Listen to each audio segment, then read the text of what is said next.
itself.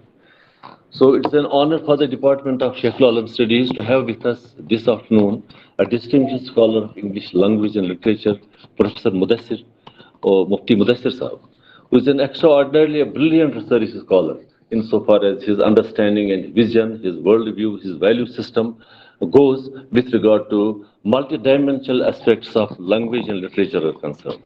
I have once thousands of times discussed with my students that a student with one language, the student of English and you simply concentrate on English cannot, explore different aspects of English language and literature unless and until he has access to other related languages.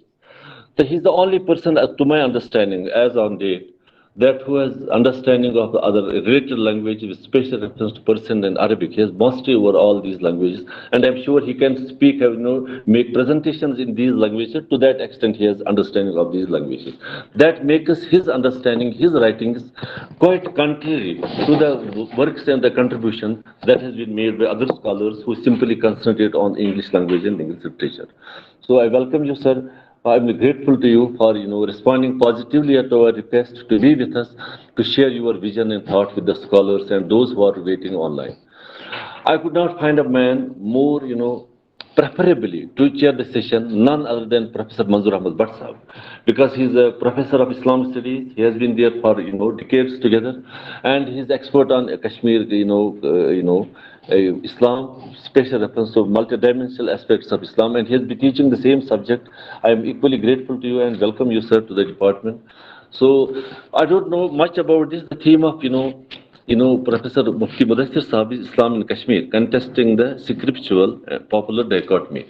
Maybe this theme is more relevant to the study of if you study Afghanistan itself, because we have been studying Afghanistan in different phases where you can find a dichotomy between popular and textual, material. This is all in Afghanistan. They don't believe most of the textual text, I mean Quran and Hadith specifically. They don't believe much of it because their tribal code, supersedes the concepts that are otherwise prevalent in their own society. Maybe there are many things in Kashmir as well, the popular literature that is available with us, and then the popular understanding of religion of Islam. These go two different things. Maybe there is some sort of compatibility or there is some sort of, what we call a dichotomy, that all these things will be referred to in the presentation by Mufti Mudassir Sahab. So I'm sure that these responses will come up. But the only thing is, whatever the textual literature available with us, from days, this Muslim civilization has been forwarded, promoted. Okay, there was a time when every bit of information was scrutinized by virtue of the tools and techniques that had been used by scholars in different periods of time. That's why we have Asma Rijal, Jarh Ta'dil, Riwayat Dirayat, although all these sciences are related to scrutinize the hadith of Prophet Muhammad Sallallahu Alaihi Wasallam. But fortunately, all these sciences have been used to identify the significance of historical events composed by distinguished historians and the scholars other than the hadith scholars itself.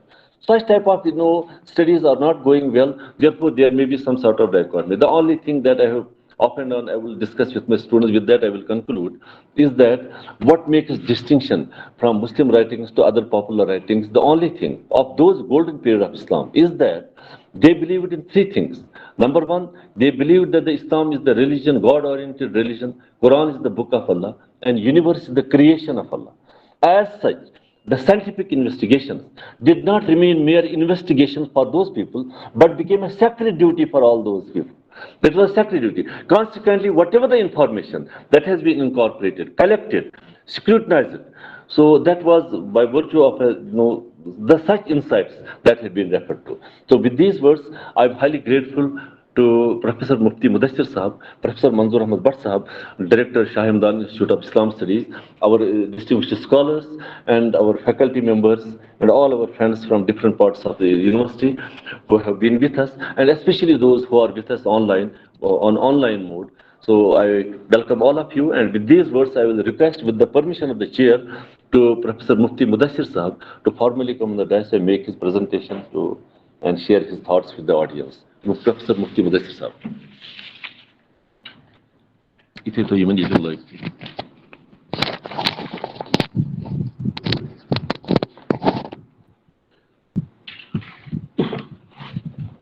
Bismillahir Rahmanir Rahim.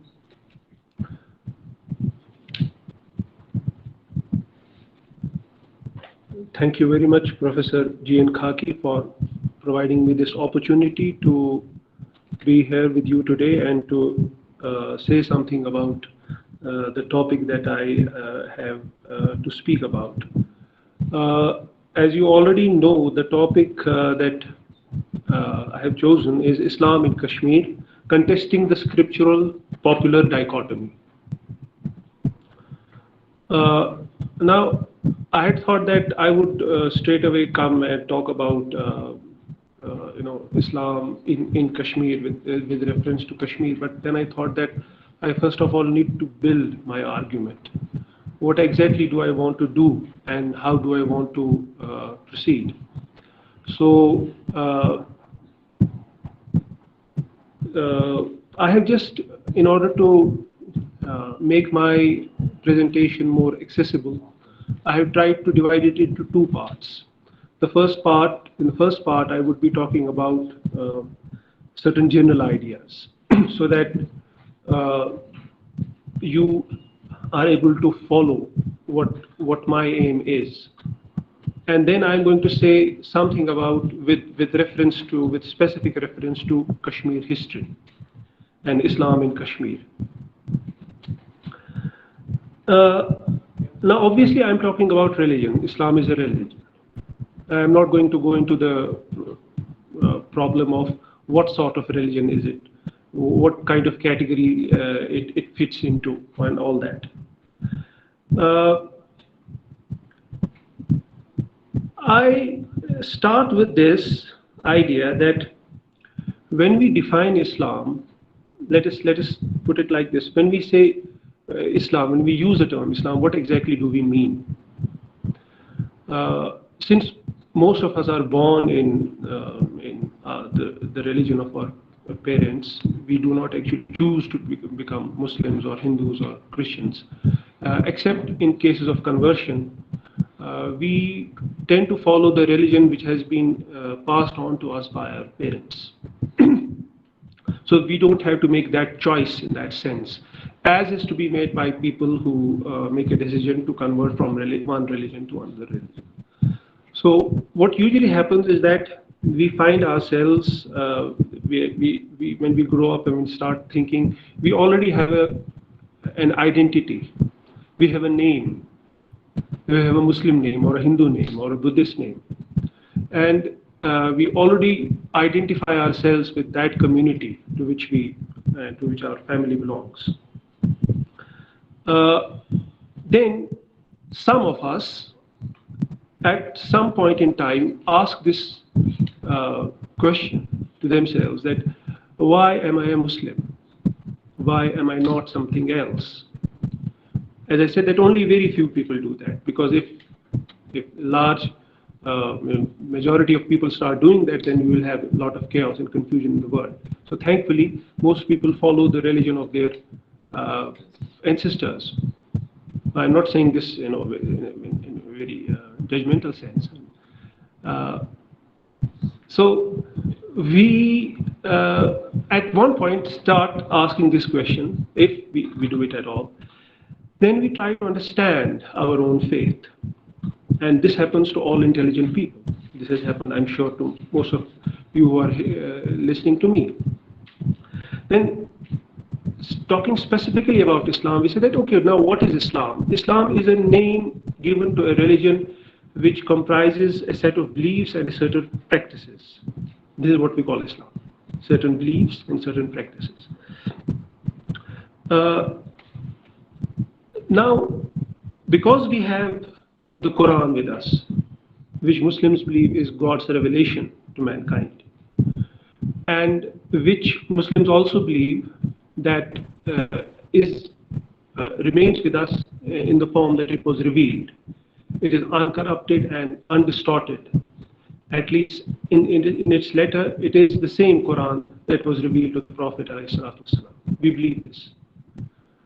And then we also say that, okay, this is this puts us in a very unique position in world religions, because this is also a belief among Muslims that none of other scriptures which were revealed have been able to retain their authenticity and incorruptible nature for long. And at some point in time, there were some problems with them, and that's why God had to send the final revelation, which is now the Quran.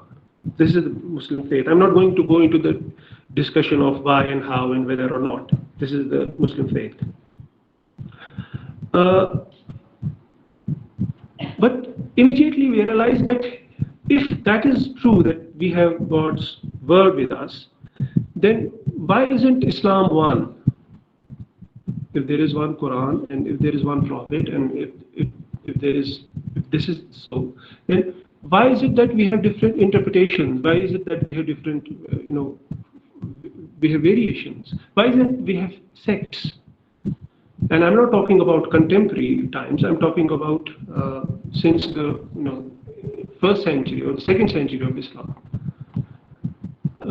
So immediately it becomes clear that actually the problem is the problem of interpretation.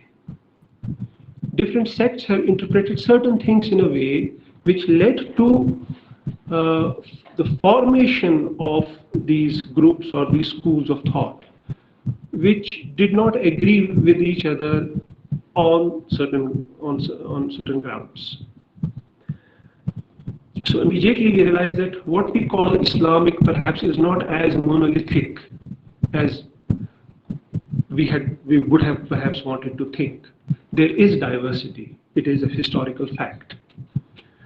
And then the question is, where from does this diversity come? And the answer that we try to, the way we try to tackle this question, we say that this is basically a question of how we interpret.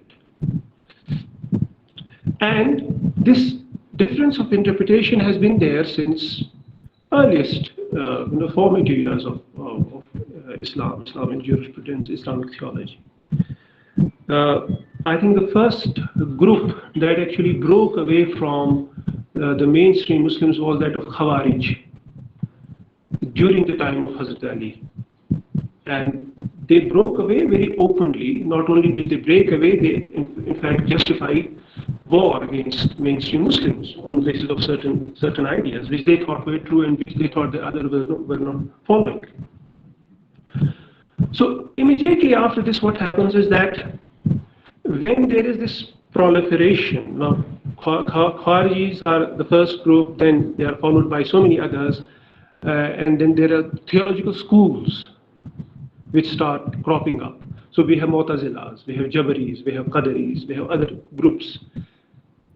These are theological schools because basically they subscribe to the same basic, structure of belief system. But within that, they offer different interpretations. For example, Mu'tazila became very prominent at one point in time. In fact, Mu'tazila were backed by the state, and it became a kind of an ideology that had the support of the state. And it is during that time, if you have read Islamic history, that the problem of what is called the problem of Khalq al-Quran, it emerged. And Imam Ahmad ibn Hanbal, who is considered to be one of the Imams of Ahl Sunnah, he stood against that, a particular idea. What was that idea? The state wanted to impose on the people a particular idea about the Quran. That is, Quran is a created speech of God. This was the Mu'tazili doctrine. Now, for some reasons, this became the most prominent and the most talked about doctrine of Mu'tazilas, but actually it was not. Mu'tazilas used to call themselves Ahlul Adli wa Tawheed, men of unity and justice, because in their theology, the way they interpreted things, they stressed these 2 points. And then we know about that conflict that took place, and then we also see the reversal that happened after that. The next caliph who came to power, he actually upheld the other view, that Quran is the uncreated speech of God. Now, I'm only talking of the development of Sunni theology and Sunni traditions. But there was a parallel tradition that was going on, that is the Shia tradition. And it was running parallel to the Sunni tradition with its own set of ideas, with its own theology, with its own way of looking at things, which differed from Sunni interpretation in some fundamental ways. So the point is that this idea of what is truly Islamic, what is genuinely Islamic, is therefore a perennial problem in the Islamic context. Because if you have to define what it means to be a Muslim, you first of all need to define what constitutes the essence of Islam. What is there that you call the essence of Islam? And which you can identify, what are the core beliefs and core practices which you can identify as the core of Islam, without which Islam cannot exist. So this problem or this question, it arises very early in the Islamic in the Islamic history. So much so that once that Inquisition was over, and once the dominant view of the Muslims that Quran is the uncreated word of God, when that took root, the other opinion that Quran is a created speech of God, it came to be categorized as blasphemous. So Mu'tazila came to be seen as heretics within a particular period of time. So what I am interested in is the process of creation of orthodoxies and orthopraxies. Orthodoxy means the right belief, and orthopraxy means the right act, the right conduct. How do these ideas actually emerge, and how do certain ideas come to occupy central position, and how do they tend to be defined in normative terms, and how then this leads to a situation where certain ideas are included, certain beliefs and certain practices are projected as constituting the core of a particular faith, and how certain others are then excluded. Now, this has not happened in Islam only. This has happened in other religions also. If you read the history of the church, if you read the history of how Christianity developed in the first 300 years, you will very well understand what I'm trying to say. Now, what happens is that because we as insiders believe in Islam, Islam is our faith, it is not merely a subject of academic interest for us. It may be so for somebody who is a non-Muslim. It is a matter of faith for us, a matter of commitment. We commit ourselves to a particular worldview, a particular philosophy that we call Islamic. Therefore, we tend to think as believers who belong to that particular fold, as they are likely to think that perhaps the processes of construction, perhaps the processes of inclusion and exclusion have never taken place. But the fact is that they have taken place. And this is what I want to say, and then I want to focus on this concept of the scriptural and the popular. Now,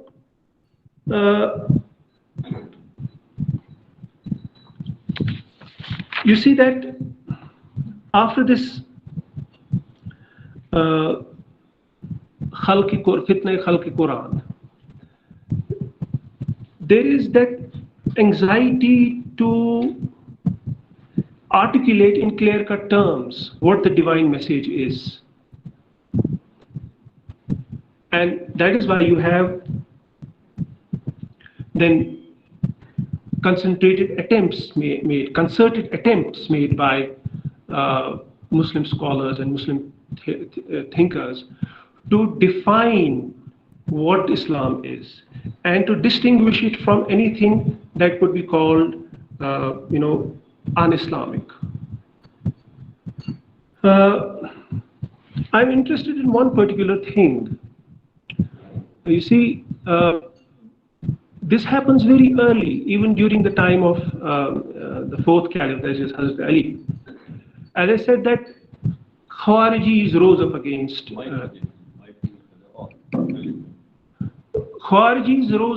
the mainstream Muslims, and it was not merely a group of rebels.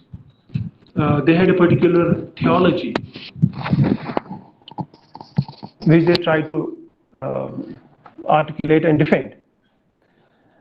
It is recorded that once Hazrat Ali sent Ibn Abbas to Khawarijis,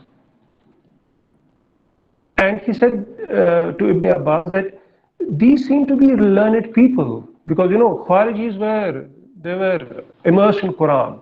There are stories about Khawarijis who used to read Quran the whole night, and during the day they used to fight Hazrat Ali. And he said that you go and you dispute with them, but don't dispute them with Quran. Dispute them with Sunnah. Okay? خاصمهم لا تخاصمهم بالقرآن فخاصمهم بالسنة.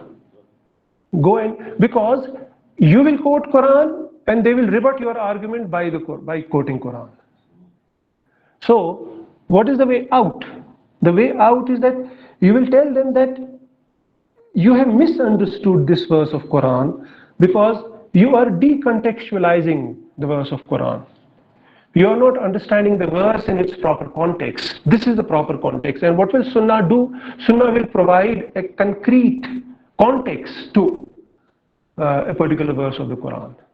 So a decontextualized verse has the potential of misleading people, because if it is not understood properly, then you can take out a wrong meaning from it. In fact, there is a saying which is attributed to Hazrat Ali that Quran does not have a tongue with which it can speak. لَيْسَ لِلْقُرْآنِ لِسَانٌ يَنْتِقُ بِهِ إِنَّمَا يَنْتِقُ عَنْ النَّاسِ. It is only people who can talk about the Quran. So Quran in a way is a mute scripture because it cannot speak on its own. It needs somebody to speak on its behalf. It needs somebody to tell us that what does it mean. Hence, interpretation becomes a very central thing. But then the problem was that if Sunnah is thought to be, something which gives a concrete context to the Quran, then is it that this idea of Sunnah was something that was unanimously accepted by all? The answer is no. Because then, if Quran could not settle the disputes of interpretation, then Sunnah would have. But what if that Sunnah, which was Sunnah for some and not Sunnah for others, was not able to settle the problems, settle the disputes? What would then happen? And that is precisely what happened, that we continue to see the proliferation of ideas, of sects, people actually taking cue from Quran, actually quoting Quran in defense. For example, Jabriya, they also used to quote the Quran, and Qadriya, they also used to quote the Quran in order to argue for positions on free will which were diametrically opposed to each other. Both used to quote the Quran. So this proliferation of theological schools, it continued for some time till and this is a process that happens in all historical formations, that certain schools, perhaps this is the survival of the fittest theory working here. Certain schools are able to survive and flourish, whereas certain others are petered out. They are snuffed out. And this is precisely what happens. What happened? Certain schools of thought, certain sects, they became the mainstream, and certain others, they just could not make it. This happened even not only in theological schools, this happened also in the schools of jurisprudence.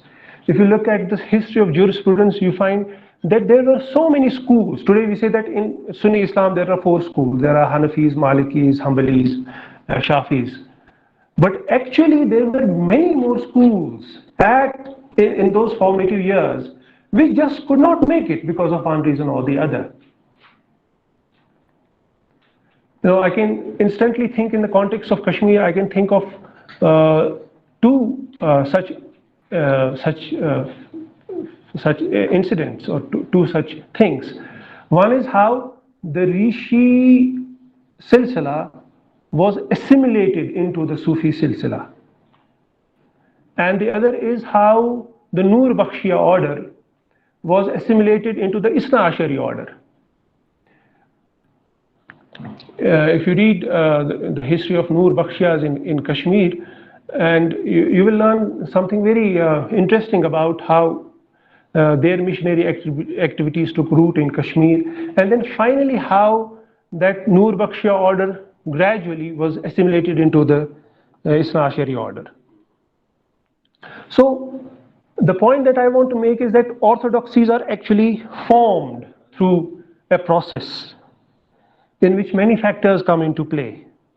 Orthodoxy should not be seen as an objective fact. Okay, it is actually a product of many factors, and power plays a very important role in all this. Now, this leads me to the second part of what I am trying to say. The problem of defining a religion. I am sure that you have heard of the 2 words which are used in philosophy: essentialism and nominalism. Essentialism is when you try to identify the essence of something, and you say that if this is what is there in a particular thing, particular idea, then it can be characterized as that thing. Now let us look at Islam essentialist approaches or essentialistic attempts to define Islam. As I said, that would mean that there is a core to Islam, and that core, which will always be defined in terms of certain beliefs, a set of beliefs and a set of practices, that would constitute the essence of Islam. Everything else would be part of the margin. It will not be considered to be the essence of Islam. And this is how Muslims usually think that Islam is to be defined. This is not something that we find when we have to define religion, as a category, as a conceptual category. Why? Because there is not a single belief which is shared by all religions of the world. And this is something that is unanimously accepted by historians and people who work on religion. In fact, they invoke a very useful concept given by Wittgenstein, that is the concept of family resemblances. This concept of family resemblances means that we can still think of the world religions belonging to a family, and that family can largely be called the family of religions. But there is no single core, one particular core that you can identify which is universally found in all religions of the world. Not even belief in God. Buddhism, for example, does very well without a belief in God. It still is a religion. I just wanted to explain to you that this is how you can distinguish between essentialism and family resemblances. So, the opposite of it is nominalism. What is nominalism? Nominalism is that basically there is no essence to Islam. Islam is what Muslims do and say that it is Islam. Islam is what Muslims do and say it is Islam. By this definition, everything that Muslims do and say is Islamic becomes Islamic. And why I'm pointing to this, because this has been very recently, a lot has been made of this point or this approach. For example, when certain acts of violence are carried out by certain groups in the name of Islam, and they say that this is part of Islam, and they quote Quranic verses to defend what they are saying. There are people who say that what gives us the right to say that this is not Islamic? Because large majority of people, and also non-Muslims in the world, they say that if they are doing this in the name of Islam, it is not Islam. They have misunderstood Islam. This is not what Islam says. But those nominalists who say that actually there is no such thing as one Islam. In fact, there are many Islams. And among many Islams, this is also one facet or one version of Islam, which says, which allows people to do certain acts and call them Islamic. Now, I'm not going to talk about nominalism in any detail. I'm coming to this question of essentialism. And what are some fundamental problems that we are beset with when we try to define Islam in terms of certain essence? What we have to do then is to necessarily distinguish between Islam and its actual historical manifestation, because the two cannot be identified. The two cannot be identified. The two are not the same thing. There is one thing that we call Islam, that we can conceptualize, that we can think of, then we can talk about, and then there is something else that we find unfolding in time and space, that is history. But the question is that when we actually start doing that, we then have to say that, okay, if this is true, then the logical conclusion that follows from this is that Islam found a genuine historical manifestation only in certain forms and not in others. And that's why there were groups, that's why there were deviant groups. So in certain historical phenomenon, in certain historical unfolding, the true spirit of Islam was manifested. Whereas in all the rest, it was not. There is an oft-quoted tradition that my ummah will be divided into how many? 72 groups? 73 groups. Only one group will be Firqa Najiyah. The rest will they're damned. Now, regardless of the question whether this is an authentic and how authentic a report this is, but the fact is that this has had a very tremendous influence on how Muslims have described themselves, Muslim sects have described themselves. So I hope that you understand this point. Now, what I call the historical phenomenon, it becomes more complex with the passage of time. The earlier simplicity is gone forever. And that's why you have more and more complexity, because there are more and more challenges. There are more and more things to settle.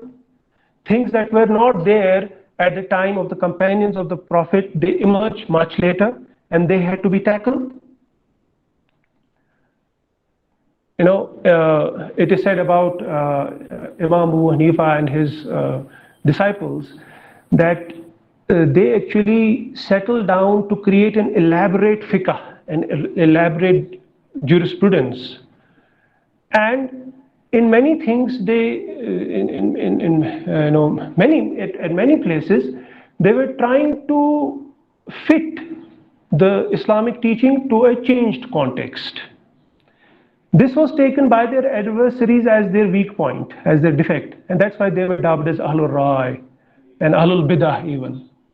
Some of the adversaries of Imam Abu Hanifa, they called him a bidati because they thought that he was relying too much on Rai, on opinion to deduce laws.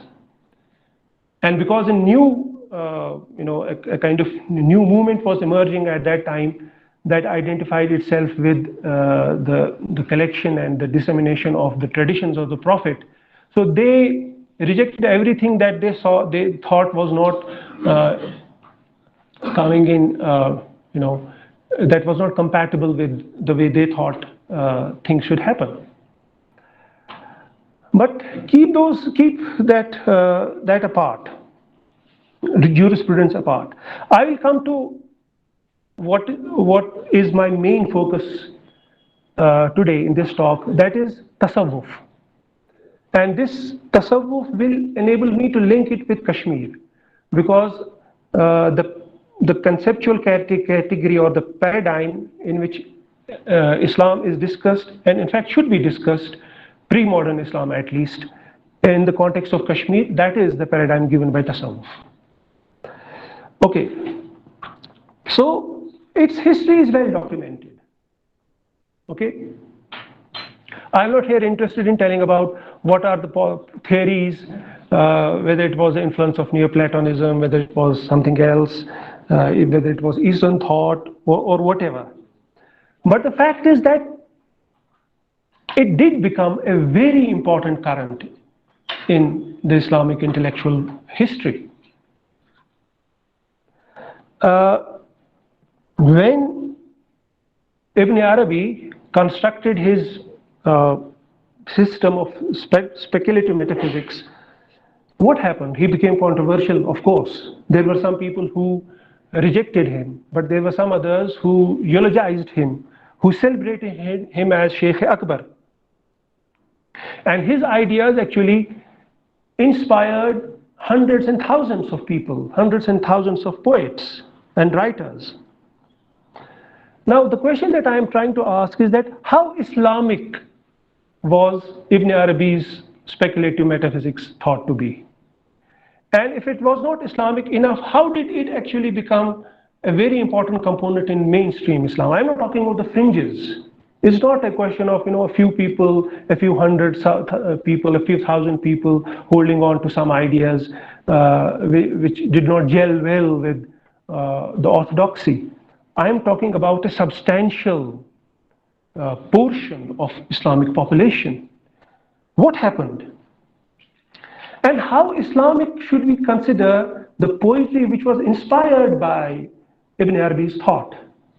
How Islamic is, for example, Sanai, Fariduddin Attar, or Jami, or Rumi, or Hafiz? How Islamic is Jami's Yusuf Zulaykha? Have you heard of Yusuf Zulaykha? Yusuf Zulaykha is a very popular poem, a very popular Masnavi. In fact, in all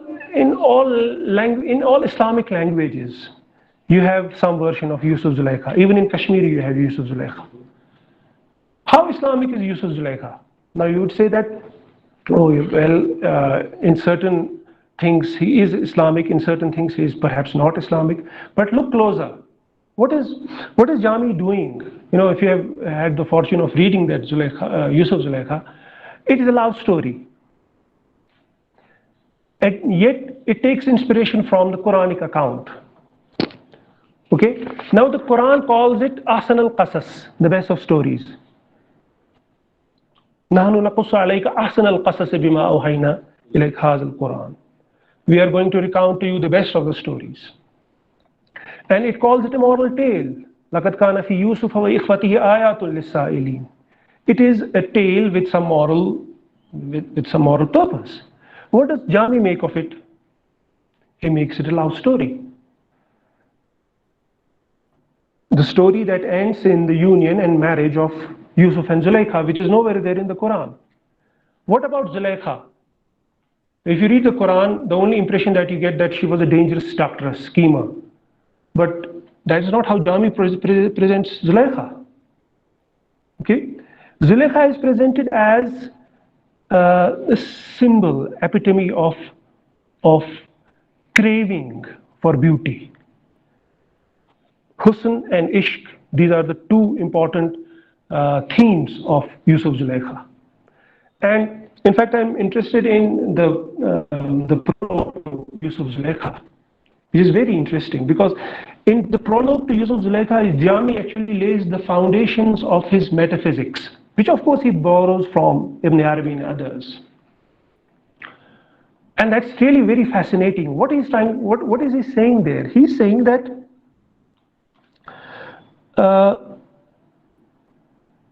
the divine is a beautiful bride sitting in her chamber. Okay? The divine is represented as a beautiful lady in her chamber.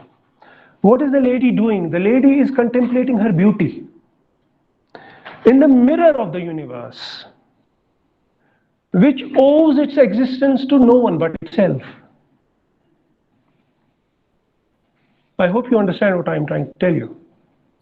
So there is a very beautiful lady in her chamber, and the mirror in front of her is the mirror of the universe. And what she's contemplating in that mirror is her own beauty. That for Jami explains the existence. Beauty is looking at itself, is reflecting on itself. That is, the desire for self-manifestation propels it is behind the creation of this universe. You know about that very famous tradition, which is of course not a prophetic tradition, but which is a favorite with Sufis, kuntu kanzan makhfiyan fa'ahbabtu an uraf fakhalaqtul khalq, attributed to the Hadith Qudsi, attributed to God, that I was a hidden treasure, I wanted to be known, so I created the universe. Okay? And you can say that even if this is not accepted by theologians, by scholars as a prophetic tradition, but its influence on Sufis and their way of looking at things is immense. It's simply incalculable. This is in fact one of the central motifs of their of all that they have written. In fact, it's absolutely right to say that one reason that Ibn Arabi's speculative metaphysics gained ground in India was because of Jami's poetry. Because Jami was an immensely popular poet in the Indian subcontinent. Now, what you call the so-called reaction against Ibn Arabi, especially in the Indian subcontinent, we talk of Mujaddid al-Fisani. Sheikh Ahmad Sarhindi arose in the 17th and 18th centuries, and he started what a reaction against Ibn Arabi's philosophy and speculative. He replaced his Wahdatul Wujud with his Wahdatul Shuhud, so on and so forth. But if you look closer to the text that Sheikh Ahmad Sarhindi himself wrote, his Maktubat, he has immense respect for Ibn Arabi. Immense respect. I have seen those, I have read those, and I have seen that he just, wherever he begs to differ, he says it with so much of respect. Almost, he's that reigning presence over his over Mujaddid al-Fisani, where he says that in many parts he says that here I beg to differ from the great master. He credits him that he credits him with many great things that he does. So Wahdatul Shuhud in the real sense, I don't think is in any real sense it is an alternative to Wahdatul Wujud. It's just a slight modification of it to make it more palatable and acceptable to the general masses. I will give you one example. I think I'm nearing, I don't know whether I have time to speak on, I will take some more minutes, then I will come to the problem of Kashmir. I'm interested in a very important work that was produced in the 20th century in the Indian subcontinent by a great scholar, Abul Hasan Ali Nadwi. He wrote a great work called Tariq Dawat-o-Azimat. What is that book about? That book is about the great people who he projects as the saviors of the Islamic spirit. In fact, Saviors of the Islamic Spirit is the title, is the English translation of that book. In Arabic, it is called Rijalul Da'wa wal Fikr, I think. And what is he trying to do? He's in a way out to define the contours of orthodoxy. And for that, what he does is that he chooses certain great people in the Islamic history, beginning with Umar bin Abdul Aziz down to Shah Waliullah Muhaddis Dehelvi. So he spans, many hundreds of years, and he chooses these people and he presents them as the saviors of Islamic spirit.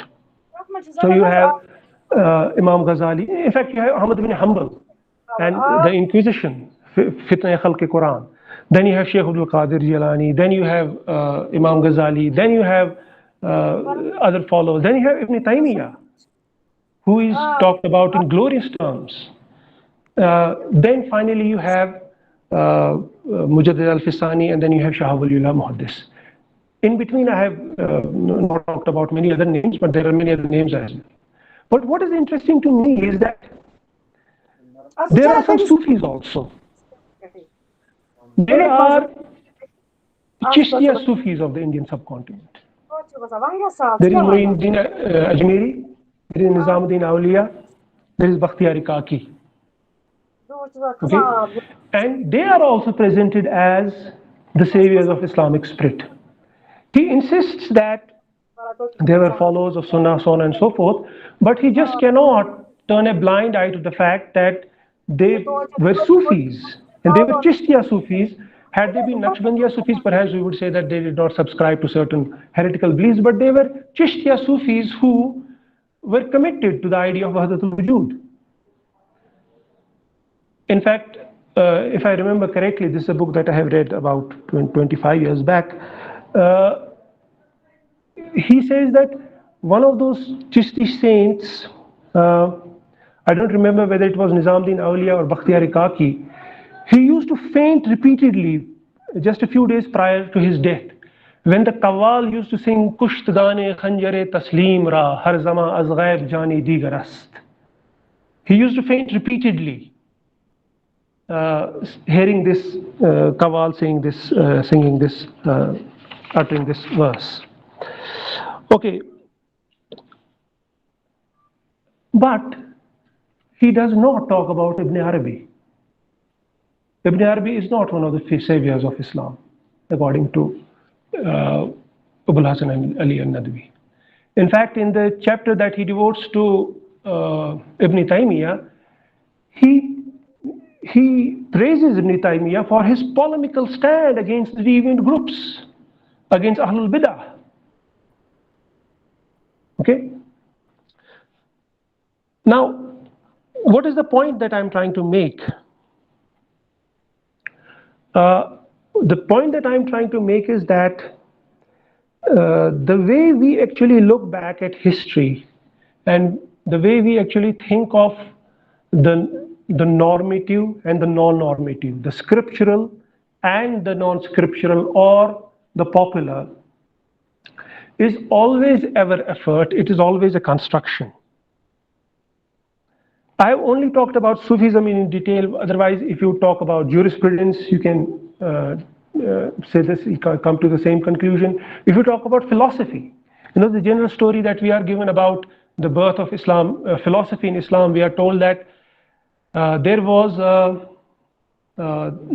the translation movement during the Abbasid period, in that translation movement, some Greek texts were translated from Greek to Arabic. And this introduced Muslims to new ideas. And what happened then was that these ideas started influencing Muslims, and finally it led to the emergence of what we call Muslim philosophy. So Al-Kindi, Al-Farabi, Ibn Sina, they were the people who were influenced by Greek philosophy. They tried to create an Islamic version of philosophy, but their mainstay was Greek concepts and Greek ideas. And in the process, what they ended up doing was that they deviated from some fundamental, essential beliefs of Islam. And this was the reason that Ghazali was forced to write a rebuttal. Ghazali's Tahafatul Falsafa was a book that was written against Farabi and Ibn Sina and others, Al-Kindi, because Ghazali felt that their conclusions were not in consonance with Islamic teachings. For example, the belief of the philosophers about the eternity of the universe, or the belief of the philosophers about the resurrection of individual souls, and other such things. And that's why Tahafatul Falsafa was written. So by writing Tahafatul Falsafa, it is said that Ghazali put to an end that form of deviation that had started creeping into the Islamic world. Now we know that even after Ghazali there was somebody called Ibn Rushd who wrote a rebuttal of Ghazali called Tahafatul Tahafa. Not only did he criticize Ghazali, but he also criticized the Neoplatonists, and he wanted to put Islamic philosophy on what he called secure Aristotelian foundations. Anyway, that is a different story, because I said that this is something that one can talk about and dilate upon, but since there is no time to do that, so I move on. My last person that I'm going to talk about is Iqbal, because Iqbal is ubiquitous in Kashmir. If not anywhere else in the world, he's so important in Kashmir. Look at Iqbal. He is a thinker who comes at a particular point in history with the onset of modernity, and he's an intellectual of the first order. Not only is he well versed with Islamic lore and Islamic traditions, but he's also well versed in Western sciences and Western knowledge. Now, Iqbal wrote about everything. He wrote about philosophy, he wrote about jurisprudence, but I'm interested in his take on Sufis, his attitude to Sufism, because as I said that Tasawwuf is my main concern here. What was his attitude towards Tasawwuf? We know that he criticized Tasawwuf very vehemently. He called it Ajmi Tasawwuf. And when he wrote Asrar-e-Khudi in 1915, I think it was published, those very famous verses which were written against Hafiz, Hoshyar as Hafiz Sahba Musar, Damashas Zahre Ajal Sarmaya Dar, Nagmai Changash Dalile Inhitat, Atife U Jibraile Inhitat. They're very, unequivocal verses. In very unequivocal terms, he is denouncing Hafiz Shirazi.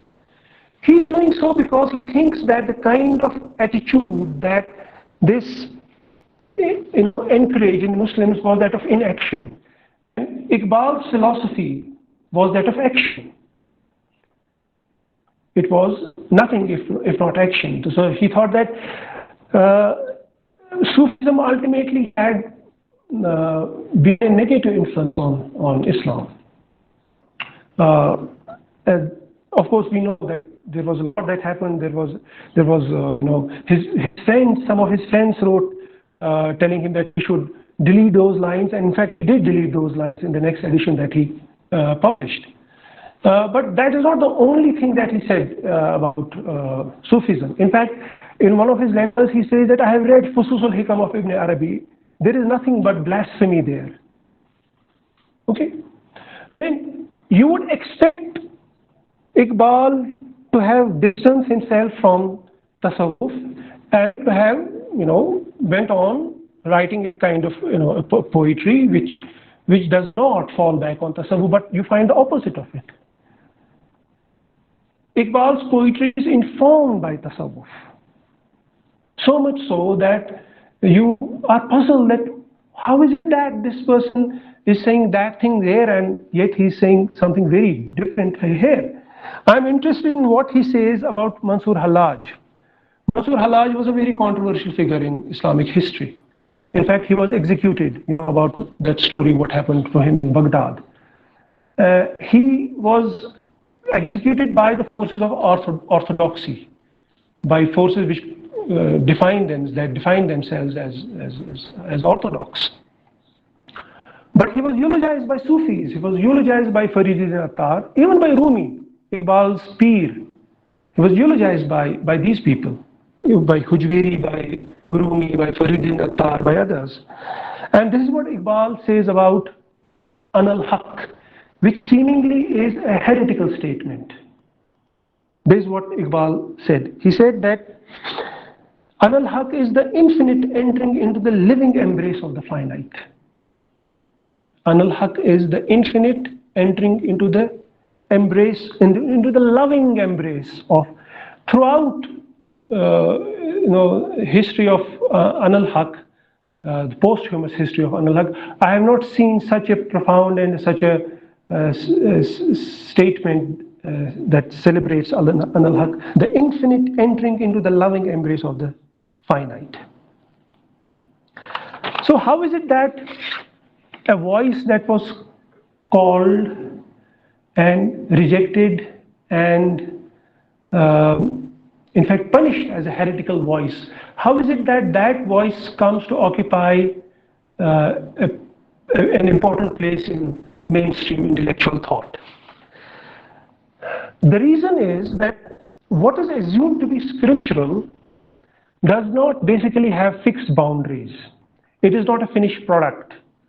It is not a completed project done for all times to come. That does not mean that Islam does not have a concept of normativity. Because if Islam did not have the concept of normativity, then it would not have what it is. All the attempts which were made by great people of Islam, an example of which I have given in the case of Abul Hasan Nadwi, Tariq Azimat, they're actually attempts to define and redefine normativity. But those attempts, that's my point, those attempts have to be seen not as impregnable fortresses. Okay? We must see them as human endeavors. To say that though the revelation is divine, its understanding and its concrete manifestation as historical phenomenon is not to, it's not to fall victim to some kind of relativism. It's not to say that all manifestations, all historical phenomenon that actually happened in history they were equally valid. It's not to say that. It is just to acknowledge human finitude and limitations, human limitations. And it also does not suggest that there should be an aim to seek normativity. But normativity should never be understood as a completed project. It should always be kept open in the sense that the forces and dynamics which actually help create the idea of what is scriptural and hence normative and what is non-scriptural and popular, that has always to be kept in mind, because these are not two mutually exclusive categories. They inform each other. Now, I don't know how I will be able to say it in the time that I have left. I just want to say a few things about in the context of Kashmir. then we can conclude, because I know that I've already spoken about 50 minutes.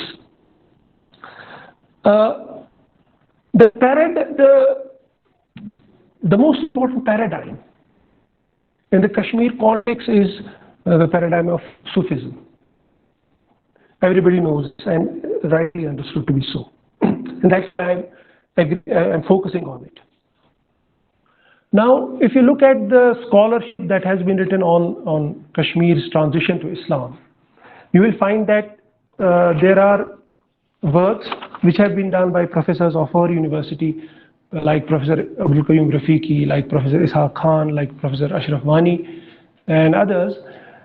They give a very special position to the role played by Sufis or Rishis, or both. So therefore, this Sufi Rishi paradigm, it has a central place in any conceptualization of Islam in Kashmir. And this is the reason that historians have given a lot of attention to it, and rightly so. And all of them have actually foregrounded the role played by the Sufis in Kashmir's Islamization. Now what I want to focus on is that how being Islamic was conceived through the construction of the lives of saints of Kashmir. Now a particular kind of writing that is called Tazkira writing, that was very important up to pre-modern times. And Tazkiras were those biographical dictionaries which were written on important people, not on eminent people. So saints, awliyaullah, poets, writers, politicians, they would find place in Tazkiras. In fact, what you call proper history was also largely Tazkira in pre-modern times. Before this modern concept of historiography emerged, pre-modern history was largely, if you look at Tarikh-e-Hasan of Muhammad Hasan Koyhani, what do you look at, what do you find there? Go and look, it's in 3 volumes, you'll find that a bulk of it is given to recording the lives of these eminent people, of eminent saints.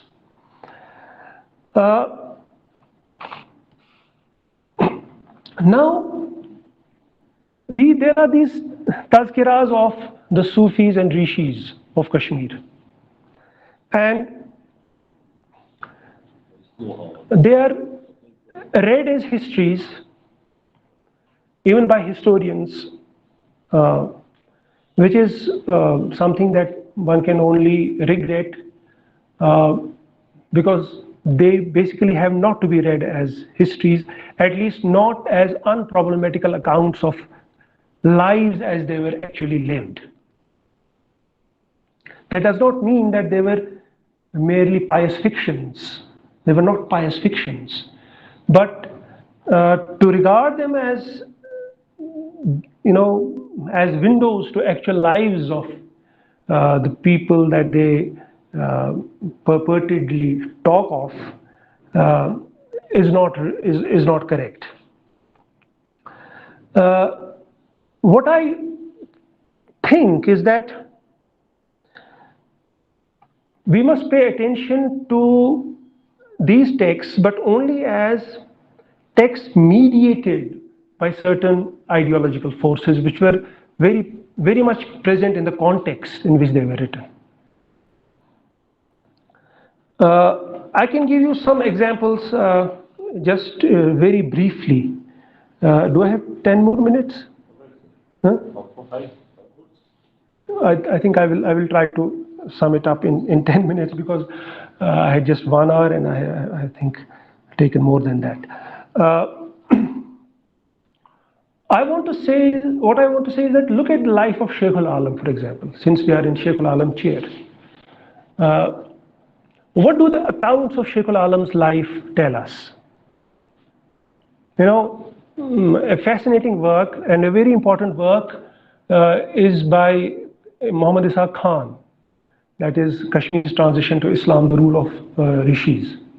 It's a very important book in many respects, although I don't agree with certain conclusions and certain things that he has said in that book, but nonetheless I respect his scholarship and his viewpoint. what he does is that he gives a particular view of how Islam spread in Kashmir and what were the factors. And his thesis is that it was largely because of the influence, because of what he calls acculturation. Acculturation, which was set in by the activities of rishis. There was a very famous quarrel between Karim Rafiqi Saab and Ishaq Saab on an academic matter. Rafiqi Saab held that only Sufis were responsible for spread of Islam in Kashmir, not rishis, because rishis were people who were too self-absorbed.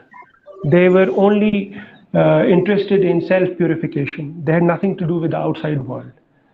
Whereas Khan Saab believed that no, Sufis were not primarily responsible for the spread of Islam in Kashmir. It was because rishis, who were the indigenous group in Kashmir, they actually understood Islamic message and they assimilated it, and then they were able to transmit that message in the local color. And that is how Islam became more acceptable to the vast majority of people in Kashmir. But we will leave that quarrel aside. What Khan Sahib does is that he's trying to give us a coherent account of Sheikh Nuruddin's life. And in order to do so, he actually has to rearrange his material in such a way, he has to rearrange his material chronologically. But that chronology is a superimposed chronology. It does not actually emerge from the text itself. Because the text itself does not say that this was said at this point in time, this was said later on, this was said later on, this happened earlier, this happened later. Why I'm saying so? Because the accounts of Sheikh al-Alam, in the accounts that we have about Sheikh al-Alam's life, they give us different versions. For example, there is one version that depicts him as an ascetic who retired to the jungle, who retired to the cave, and who said no to his family. Even when his family came and they pleaded with him, asked him to return home and to look after his children and wife, he said, no, I'm not going to do so. So he's a person who renounces his family. Okay? He's a person who therefore is doing something which is not really Islamic, because renouncing one's family is not Islamic. In fact, if anything, it is un-Islamic.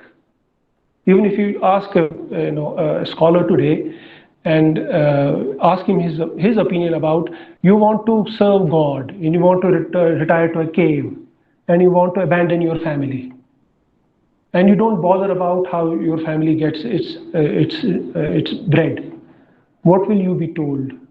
That this is an un-Islamic act. You can't do it.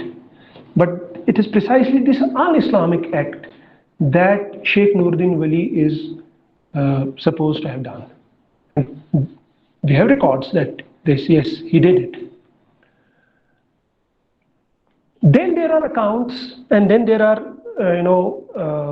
saying and verses of Sheikh Nuruddin which actually condemn this act, where he says that, oh, why did I retire to jungles? It is jackals and it is monkeys who live in jungles. The real worship is to worship God while living in your family. Okay? Then there is the phase, or there is the facet where Sheikh Nuruddin Wali emerges as a very devoted missionary of Islam, where he actually converts many people who later on become his disciples. So what does Ishaq Khan do? He actually puts all these details into a coherent account. He says that he was influenced by certain ideas which encouraged vegetarianism, celibacy, and seclusion. So in the earlier phase of his life, he was all these things. Then later he realized that that is not what he should have done, and in a way he regretted his act. And finally he emerged as a champion of Islam, moving from village to village, preaching the message of Islam to common people. And that is his final stage. Now, as I told you that there are very grave problems with this attempt to put all things in a coherent account. What I propose is to look at these accounts not as documenting or recording actual facts, but as serving certain ends.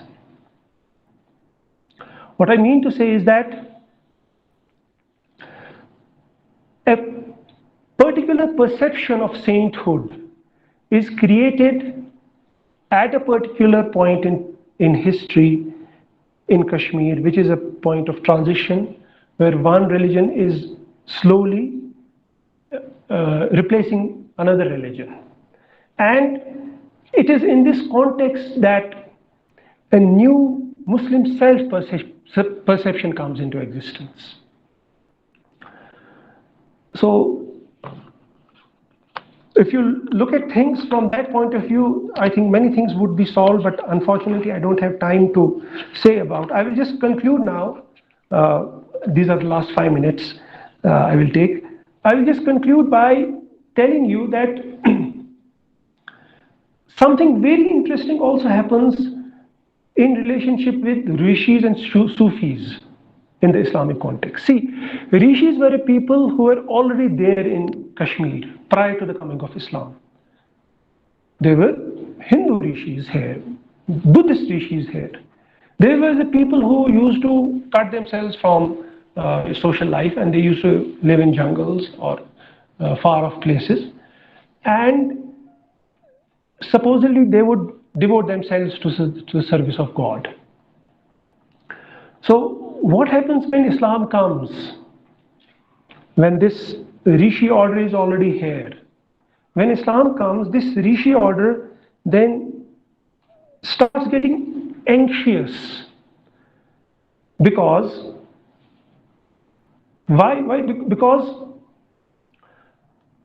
you have rishis converting to Islam. But when rishis are converting to Islam, the question that arises is that what will they do with their habits of living? Would they renounce them? No. Then what would they have? What they would have to do? And here, unfortunately, I'm running out of time. Otherwise, I would have said a lot more about the interaction that takes place between the Soharwardiya Silsila in Kashmir and the rishis.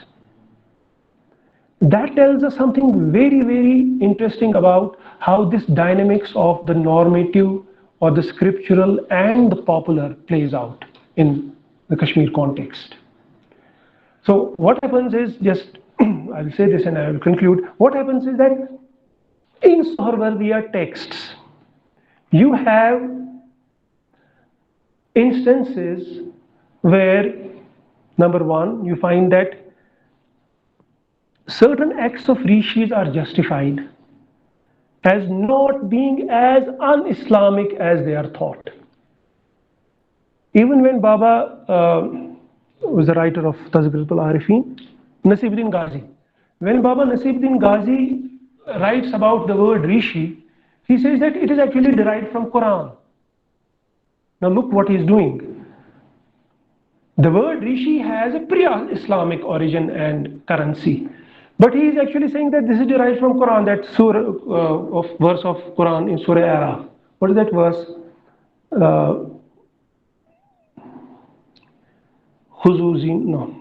I forget the verse. It uses the word rishi. Risha. Ya bani Adam kanzalna qad It talks about the libasan apparel, wa risha. it uses the word. Libasan wa It uses the word risha. Yes. So in certain texts you have something like this, that basically being a celibate is not really that un-Islamic. Isa and Yahya were celibates. Okay? And you have Sheikh Hamza Makhdoom telling Hardi Rishi, when he was repeatedly told that he should consume meat, he said that no, I'm not going to consume meat because this is against my Rishi conviction. He was told that just consume meat once in your lifetime. If you consume meat just once in your lifetime, that would be a proof enough that you are not doing it because you think that consuming meat is un-Islamic, is improper. And that's what he did. He consumed meat just for once in his life and then left it for all times. Only to follow that prophetic sunnah and only to suggest that what he was doing was, his abstention from meat was not out of any kind of conviction that it is a wrong thing. Because if it were a wrong thing, then it would not be prophetic sunnah. It would not be the orthodox thing to do. I hope you're getting what I'm trying to tell you. So I will conclude now. The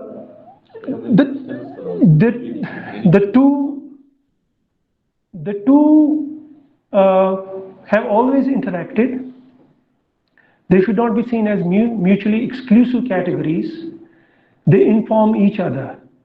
And we would do very well if we understand that our understanding and our conceptions of what constitutes orthodoxy and orthopraxy has a human history. On this I conclude. Thank you. Yeah, so you are comfortable there now for responsibility. There are many things.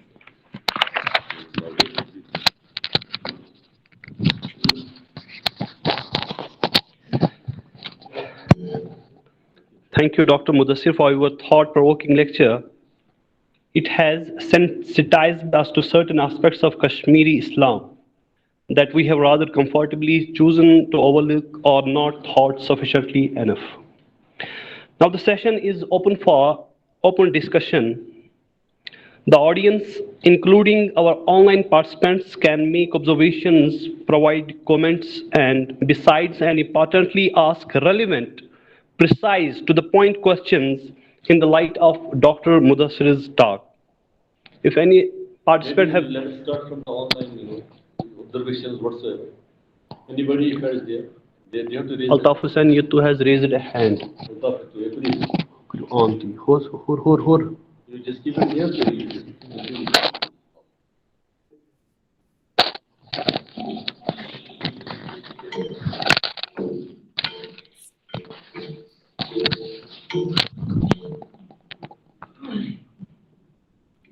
What is this question? Yeah, Dr. Altaf Sahab. अस्सलाम वालेकुम वरहमतुल्लाह. वालेकुम सलाम वरहमतुल्लाह. Doctor साहब आपकी बात सुन रहे हैं please. I'm from GDC Kukarnag.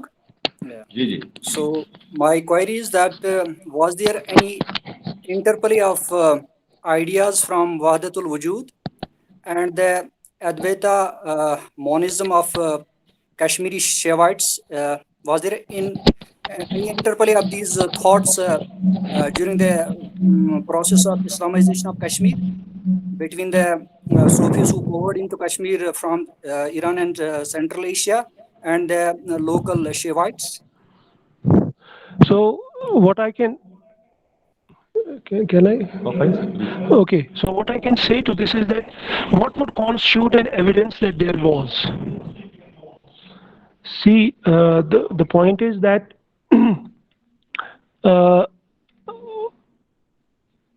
we would there are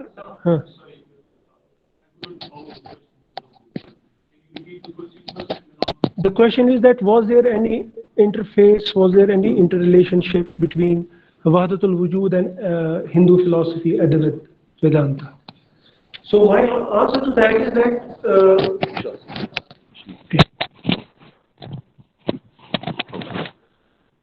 although there are people who are actually interested in arguing that the kind of Sufism that actually emerged and flourished in Kashmir was somehow, it incorporated elements from different traditions, mainly the Hindu and the Muslim tradition. But I don't think that there is any evidence to suggest that. I tend to think that the Muslims, they continue after their conversion, they started looking for inspiration to their masters, Sufi masters from Central Asia and Persia.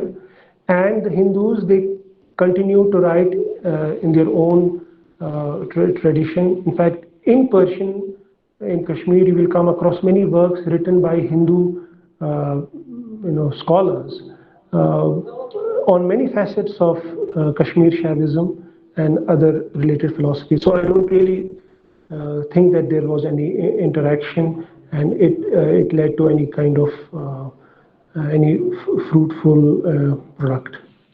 Okay. So anybody else from online?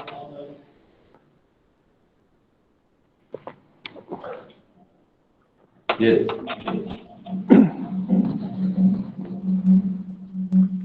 So till somebody will raise hands from online participants, I would request the distinguished participants here, if you have something to say, your observations, whatsoever questions. To begin with, Dr. Afaq sir. Sir, assalamu alaikum. Abid sir. Shakil sir. Okay, Shakil sir. Ji sir, I am Shakil Ahmad Wani from Department of Islamic Studies. Okay sir. Thank you very much sir for your lecture. Actually sir, you have discussed so many things that I have penned down many questions and I am myself confused to what to ask and what not. For the time being, I would like to know from your good self that you talked about the discussion between Ibn Abbas and the Khawarij. And you know that when Ibn Abbas discussed the things with them, good number of Khawarij came back to the fold of Ahlul Sunnah. And after that, you yourself said that orthodoxy was formed. Orthodoxy was not there. So my question was, what was Ibn Abbas calling to those people if there was not already orthodoxy? And the similar question is that when we say that the text is open, that interpretation is a human effort. So if text has already been interpreted by the medieval scholars, now if in the modern world, if we interpret the text, what justification we have that this is the divine interpretation of the text? If they have already interpreted, we negate that because that's a human effort. Now in the modern world, if we interpret, what foundation we have that this is the intent of the Allah? I think I don't understand what you are. You basically have asked two questions. You said that when I quoted that event when Ibn Abbas was sent to the Khawarij, and he was asked not to quote the Quran but to dispute them on the basis of Sunnah. I was not talking from that I expect you to have understood. I was not talking about whether a particular version of orthodoxy did actually take place or it actually take root or not. It of course did. What I was saying was that when that debate took place, that debate and if this idea came forth, then why is it that it did not settle all the issues for all times to come? Why is it that even after this there were so many disputations and there were so many positions and there were so many sects and subsects and schools? That was my point. I was not questioning whether there any kind of orthodoxy actually took root or not. It of course did. But my point was just to explain to you that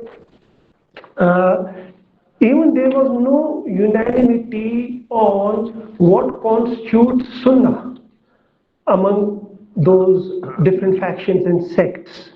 And that is why there were attempts to move beyond and to use, reason, analogy, and other ideas. Regarding your second question, what was the second question? Interpretation is open for all the time. Yeah, but I was telling that interpretation. Yes. What I said was that interpretation is open, but Sawabit it's fixed. If the earlier writers they have interpreted something, why shouldn't that be accepted as final?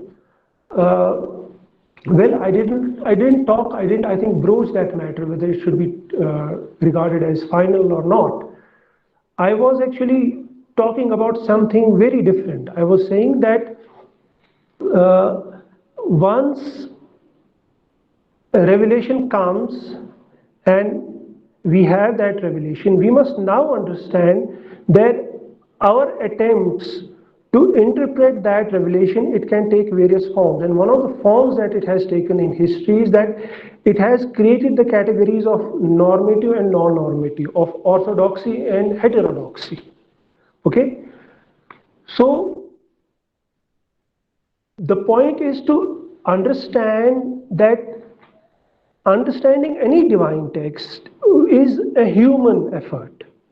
And understanding, that does not mean that you will be skeptical or you have to take a relativist attitude to that. That's not my point. My point is to simply recognize how the very effort to make sense of a divine text and put it in a particular order, in a particular structure of knowledge is a human effort. That was my point. Anybody else from online participants? If you have some observations, some questions whatsoever. Assalamu alaikum, sir. I think there are too many questions. Too many questions. But this will be the last one. This Assalamu will be the alaikum, last sir. one from the online participants. If at all there is someone. Sir, assalamu alaikum. Waalaikum. Sir मैं हिलाल अहमद बोल रहा हूँ GDC Dooru से sir, department of Urdu से. Okay please आप बात कीजिए doctor साहब. सर बहुत अच्छा लगा कि आप जो लंबी लेक्चर. सर मेरा सवाल ये है कि तसव्वुफ के हवाले से वहदतुल वजूद और वहदतुल शऊद पर बहुत सारी बातें होती हैं और इन दो इस्तिलाहात पर बहुत सारी डिस्कशंस भी होती हैं. तो please sir can you briefly explain, please, sir, what is difference between Wahdatul Shuhud and Wahdatul Wujud? Please, sir. Sorry, this is a question that I am not really capable of tackling because great scholars have said that we don't understand either this one or that one. But what I know from reading different literature, different sources and different books is that the intervention made by Sheikh Ahmad Sarhindi, Mujaddid Al-Fisani, was not a radical departure from the philosophy that was put forth by Muhyiddin Ibn Arabi. So, without going into the details, I must say that scholarship tends to agree on the point that if there are any differences, they are not the differences in any fundamental sense. These are maybe in some subtle points, or maybe even a very superficial difference. Nothing more than that. Thank you, sir.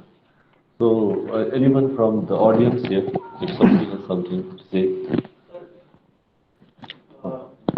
Yes, sir. He is our faculty head. Thank you so much, sir, for this wonderful talk, and I in fact have a paper holy lives as texts, which I can manage. Small, maybe, I basically come from history. So the training we get in history, in a sense, is that there are limitations of the texts which come to us from past. So there was a time when, suppose with regard to Kashmir, there was a Tariq, which were regarded as something very mainstream history.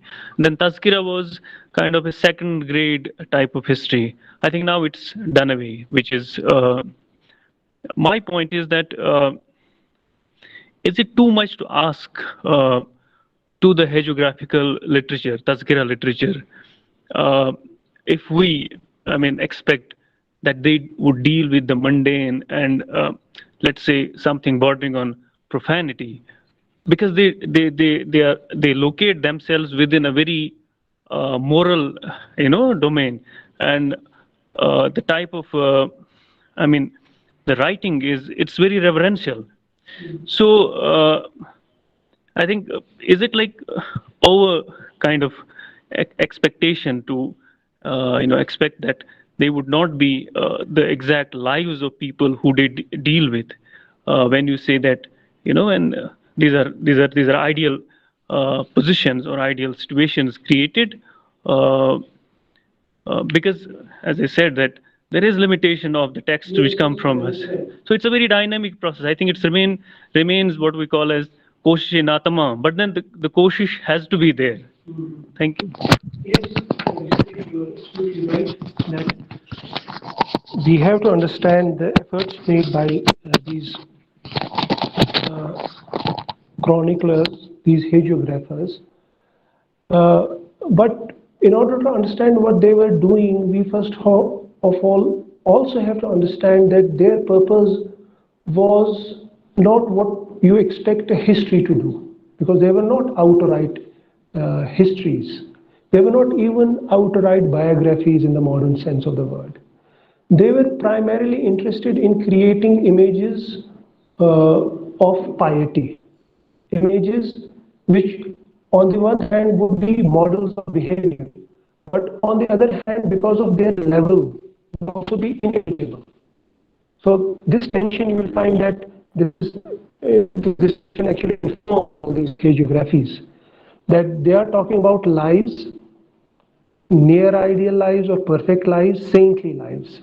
And once they are talking about those, they are actually establishing certain norms of behavior, that this is what should be done, this is how a life should be lived. But at the same time, they are also depicting those saints in a way which is sending out a message to the common people that they are beyond the reach of the common people. Okay? So, writing of lives is not done to create a neutral or a faithful account of life as it is actually lived. The purpose is something else. The purpose is didactic. The purpose has the writing has a purpose, and that purpose is to lay down the concept of piety and saintliness, so that it becomes a kind of a benchmark for behavior. So you are right that we cannot expect them to have written history in the proper sense of the word. Thank you, sir. Chairman of the session, please. Both.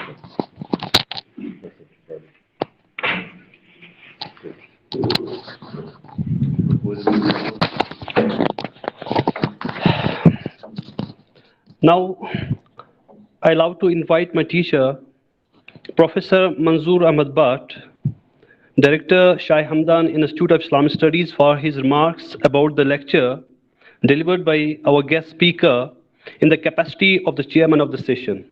Sir.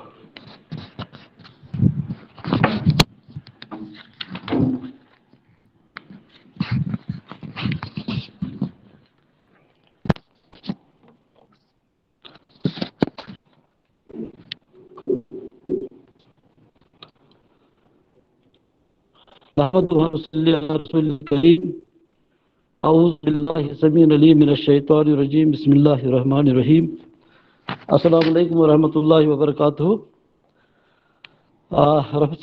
Respected Professor J.N. Khaki Saab, Chairman, Markaz Noor, Center for Shaykh Alam Studies, respected and dear colleague, Dr. Mufti Mudassir Saab, Associate Professor and in the Department of English and keynote speaker today, our guest speaker today here. I have not to conclude anything, but just I will be submitting something.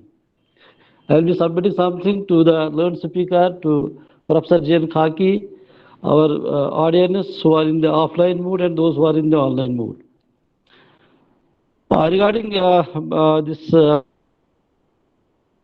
practice and all that, I would like to just make one observation that in Islam, in Quran, there is tremendous provision for pondering over, for tadabbur, for tafakkur, and these different schools of thought are basically an outcome of that intellectual process where we ponder over, where we think over, we have the provision to think around ourselves, anfus and afaq, our own selves and the universe around us. So it is the thinking process, it is a continuous process. And when we think about our own selves, we think around this universe in which we live. So naturally, different people are being bestowed with different capabilities, different competencies.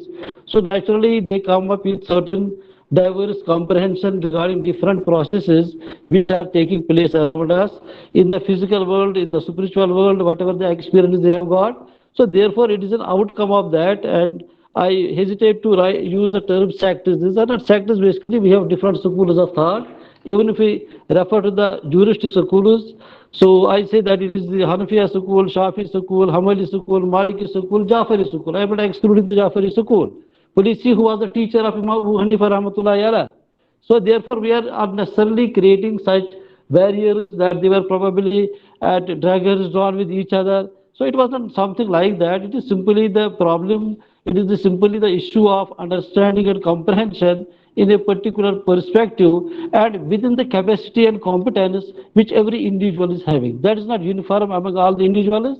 Competencies vary from one person to another person, capabilities vary from one person to another person, then contextualizing the things. So that capability also varies from one individual to another individual. With the result, some individuals come with certain interpretations which are varied interpretations.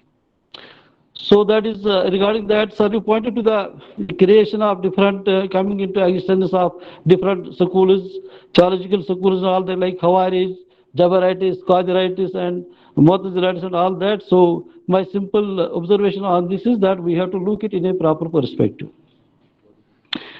Then speaking that what is Islamic or something like that. So Islamism or it is not acceptable to anybody. Islam is Islam. There is no other thing which we can associate with the Islam. It has been there right from the Hazrat Adam alayhi salam, and it continues to be over there.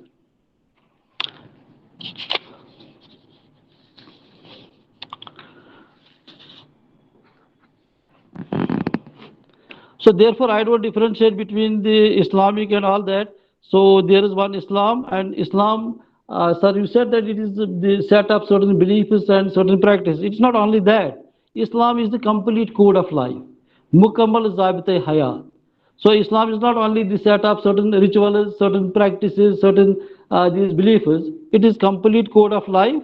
Whatever aspect of human life we take into consideration, we have guidance from the Quran, we have guidance from the Sunnah of Prophet Muhammad sallallahu alaihi wasallam, we have guidance from our Aslaf.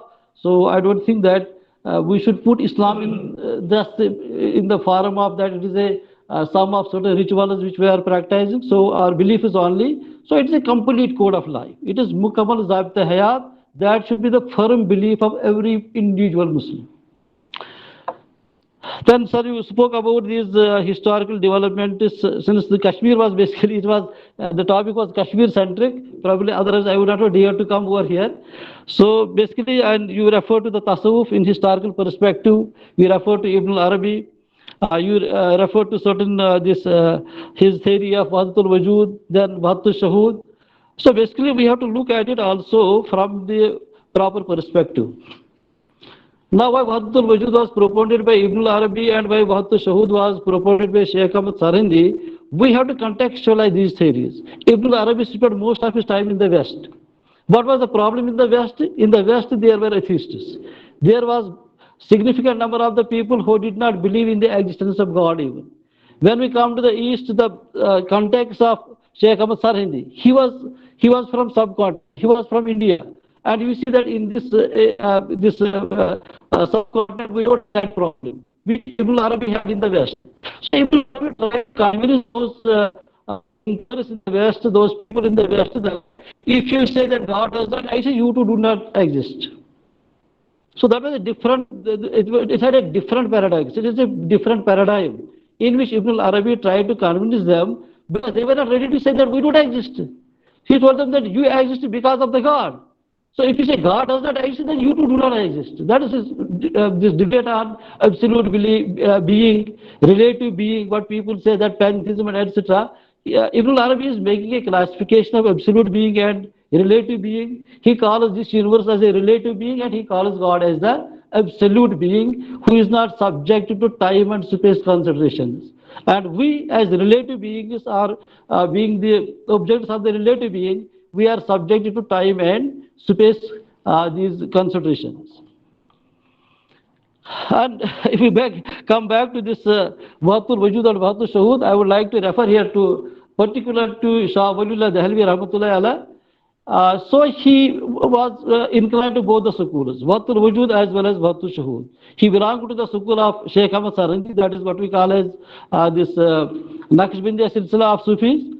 But he is not ready, such a great scholar, such a stalwart of the Indian subcontinent. I don't think there is any parallel to Shah Waliullah Dehlvi Rahmatullahi Alayh still in the Indian subcontinent. And he says that the difference between Wahdatul Wujud and Wahdatul Shuhud is superficial, it is linguistic. There is no fundamental difference between Wahdatul Wujud and Wahdatul Shuhud. His approach was totally reconciliatory approach. If we study his Fayuzul Harman, Tafimat al-Ilahiyya, he is elaborating on these two theories. Then one more thing that I would like to add over here. Basically, the propounder of Wahdatul Wujud theory in the Indian subcontinent was the father of Sheikh Ahmad Sarindi, Sheikh Ahmad Faruqi, who had established a seminary at Sarhill. And Sheikh Ahmad Sarindi studied Khususul Hikam and Futuhatul Baqiya from his father for about 8 years. Then he went to Agra and all that, and then he came and put at the seminary of his father, Sheikh Faruqi. And we see that when he speaks of his this genuine mystic experience, Kashfi Sahi, Sheikh Ahmad Sarindi, the first stage in the Kashfi Sahi, he says it is Wahdatul Wujud. Now he says that why Ibn Arabi is saying that there is nothing but God. He says that he reduces the world to the zero, the other than God, Gairullah, he reduces it to zero. And Sheikh Ahmad Sarindi, while contesting the argument of Wahdatul Wujud, he is basically justifying the stand of Ibn Arabi. He says that why does Ibn Arabi say that there is nothing in existence other than God? He says he speaks it at the stage of fana. Then he illustrates. He says, for example, we see that there are stars in the sky during the night. We see them. But we don't see them during the day. Why we don't see them during the day? Because it is the intensity of the light of sun due to which those stars are not visible to our eyes. He says in the same manner, when a salik reaches to the stage of fana, so he comes so close to the nur of Allah, to the mu'arifat of Allah, that everything is reduced to zero. In the world, whatever is other than Allah, that is reduced to zero. So he says it is at the stage of fana that Sheikh Muhyiddin Ibn Arabi is saying that there is nothing in existence but God. That is Wahdatul Wujud theory. So, and even when we look at the Kashmir scenario, we have one of the greatest Sufis who contributed tremendously towards the Islamization of Kashmir, which we can put like that. That is Sayyid Ahmadani Rahmatullahi Alayh. He also speaks on this issue that there are 3 degrees of Mu'arifa. One Mu'arifa or Nas is what we call as, so that every believer has. Second is Mu'arifa Istidlali. So that is possessed by the scholars who try to prove the existence of Allah on the basis of their knowledge, on the basis of reason. And third degree is Mu'arifa Mushahada. Sayyid Ahmadani Rahmatullah says that is the highest degree of Nasis. And for that he prescribes this, it is Risala Dah Qaida, he prescribes 10 principles over there that we can achieve that Mu'arifa Mushahada if we follow these 10 important principles which he speaks and elaborates in his Risala Dah Qaida. So therefore, sir, you made also reference to the 3 contemporary scholars, historians of the Kashmir, that is Professor A.Q. Rafiqi, Professor late Muhammad Shah Khan Sahab, and then Professor Ashraf Sahab. So now we find that basically Professor A.Q. Rafiqi has not propounded this theory that only Sufis were instrumental in the propagation of Islam over here. Had he propounded that theory, we are simply attributing these things to these great scholars. So please count the number of pages which he has prepared where he discusses the contribution of Sheikh Nuruddin Wali. Not only Sheikh Nuruddin Wali, the disciples of Sheikh Nuruddin Wali. He has discussed them in detail, their contribution towards the furtherance of Islam. So we are unnecessarily creating compartmentalization between that. He propounded that only Sufis, maybe major role was played by the Sufis, but he does not ignore the contribution of the rishis. Professor Abdul Qayyum Rafiqi in his Sufism in Kashmir. Similarly, when we study the Kashmiri transition to Islam, role of Muslim rishis, so probably I think that since they were colleagues in the department, Professor Khan Sahab and Professor Rafiqi Sahab in the Department of History, and probably it was Professor Rafiqi Sahab and Professor Khan Sahab, Professor, it was a realization on the part of Professor Khan Sahab that that much judicious treatment was not given to the role of rishis as they deserved. Therefore, he decided to elaborate more in his this Kashmiri transition to Islam, role of Muslim rishis. And there is a coincidence that he was my supervisor also during my MPhil and PhD, Professor Isa Khan Sahab.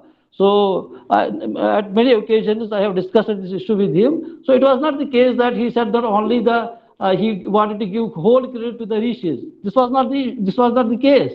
So basically he found that many things which rishis have contributed have not found their place in the Sufism in Kashmir of Professor A.Q. Rafiqi Sahab, because his title was Sufism in Kashmir. He got doctorate degree from Australia on that subject, on that theme. So therefore he gave a special treatment. Now regarding creating the compartmentalization between rishism and Sufism, I am not in favor of that. Please look at the Khat Irshad. Who gave Khat Irshad and to whom it was given? It was Mir Muhammad Hamadani Rahmatullahi Allah who gave Khat Irshad to Sheikh Nuruddin Wali. So where does the question of compartmentalization arise? And in Khat Irshad, he is giving him permission to enroll disciples, the Salik into the Kubrawiya Silsila. He was from Kubrawiya Silsila of the Sufis. And we find that there is the combination of both. There is synthesis of Sufism and Rishiism when we take it as a historical document so far as Khat Irshad is concerned. And it was basically that Sheikh Nuruddin Wali, whom we regard as, genuinely we do so, we regard him as the founder of Rishi Silsila in Kashmir. And by dint of the Khat Irshad which was granted to him by Mir Muhammad Hamadani alayhi rahma, so he became the patron saint of Kubrawiya Silsila also in Kashmir. So therefore, these are two diversions. Okay. So that is my take on this issue. Then another observation, sir, which you made that about Allama Iqbal, his perception, his conception of the Tasawwuf, he says that it is Ajmi Tasawwuf. Now please read his Javed Nama. He is referring to Sayyid Ali Hamadani Rahmatullahi Alayhi. Sayyidu Sadat Salaire Ajam, Dasto Memari Taqdir Umam. So where does the question arise that he is discriminating between Islam and then Tasawwuf, that it is Ajmi version of the Islam and all that? I don't think, I am not convinced with this argument. I think I must respond. No, I'm just coming to the conclusion. So far as this, one more misconception about the rishis is that they propagated celibacy, Ruhbaniyat. And I'm of the opinion that a lot of injustice has been done even to the seerah of Sheikh Nuruddin Wali Rahmatullahi Alayhi. He lived a married life for 6 years. He had a daughter, he had a son. Haidar was his son, Zoon was his daughter. He lived a married life. Azdawaj zindagi unhone guzari. Or he spent some time, there is no doubt about that. That was the early stage of his life. When he spent some time in the caves, he spent some time in the mountains and all that. So that you also refer to. Nasar Babu Jagnan Khasan Gai Khami Medopi Ais Badi Bad, Vishtiyas Bud Badnami, Saras Kari Kudika. So therefore, we find that that was the early stage in the life of Sheikh Nuruddin Wali. Then there was a second stage in his life when he struggled to eke out his mundane life, and he had a married life. He had 2 children. After that, the important stage in the seerah of Sheikh Nuruddin Wali, and this is my request by submission to Professor Khaki Sahab also, that has mostly been ignored. When he emerged as a great Da'i of Islam in Kashmir. Now you see the change in the demography of Kashmir did not take place in the early stage. It took place in the middle of 15th century. Change in the demography of Kashmir. And during that time we find that Sheikh Nuruddin Wali was moving. He was roaming from village to village, from house to house to perform his mission as great Da'i of Islam in Kashmir. So rishis never propagated celibacy. And we have the founder of Sufism, Rishism, that is the Sheikh Nuruddin Wali Rahmatullahi Alayhi.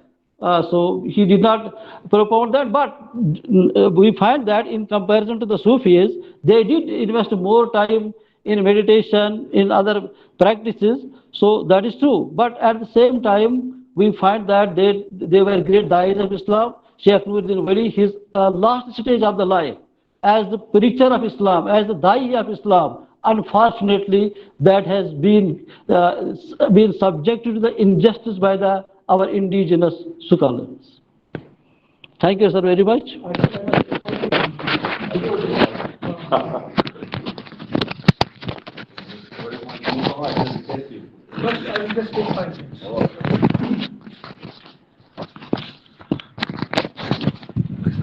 I think it is my duty to respond to some of the observations of Dr. Manzoor, because I think partly he has misunderstood what I was trying to say. And I never said that Rishis and Sufis are two different divisions or two different sects. In fact, what I was trying to say was the opposite of what you understood me to say. I was saying that when the two came together, when the Sufis arrived in Kashmir, there was already a sect that was known by the name of Rishis in Kashmir. So their interaction with Sufis created an anxiety in Sufis regarding their legitimacy. The legitimacy was that the question was that, are they Islamic enough or not?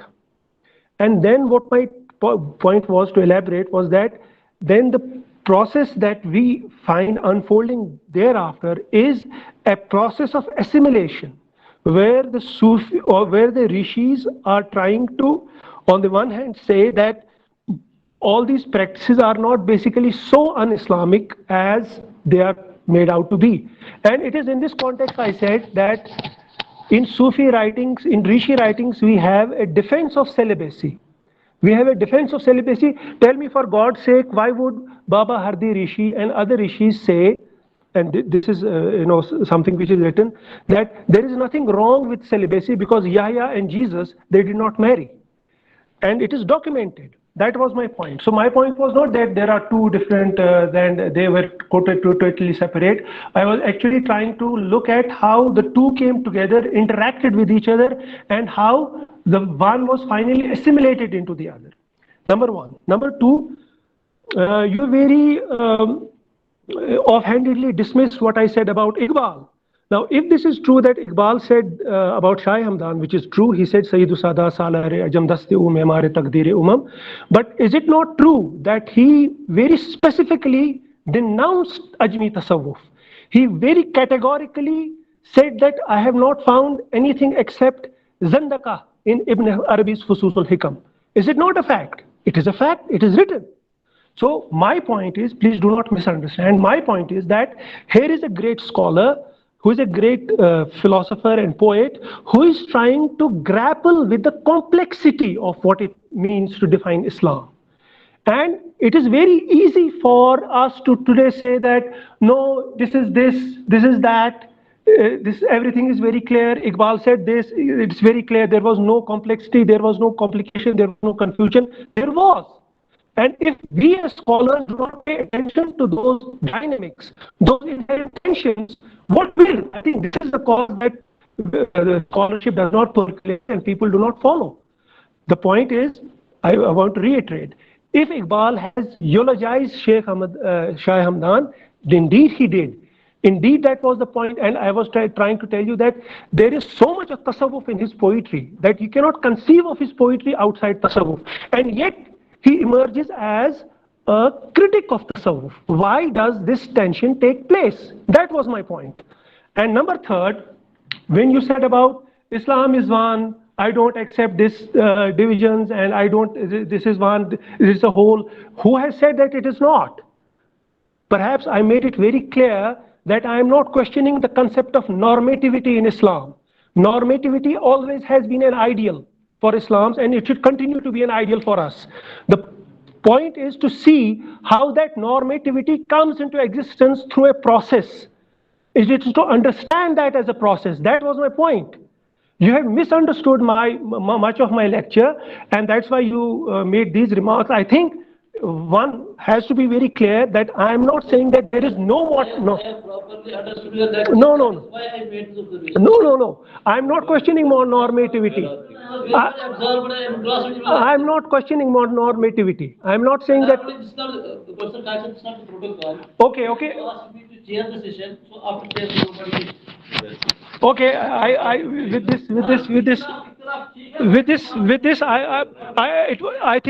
I think it was my, because I should say that I had to intervene because there were some misconceptions which were created. Thank you. So, bus. Thank you.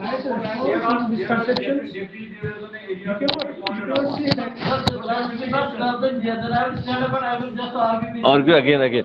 Then we are number first, Dr. Sahab. We are first to begin with obliged to Dr. Professor Mudassir. You are involved in the subject. That is why you are differing with me. I am differing with you.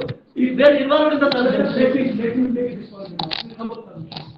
If you had understood and you had differed, I would have welcomed.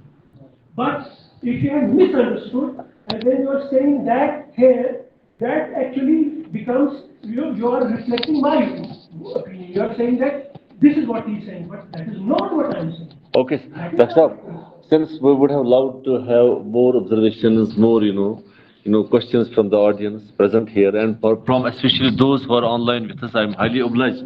Grateful, short of words, to acknowledge their presence for being with us in this extension lecture that has been done by Professor Mufti Mudassir Sahab and has been chaired by Professor Manzoor Ahmad Bhatt Sahab, Chairman, Shah Hamda Institute of Islam Studies.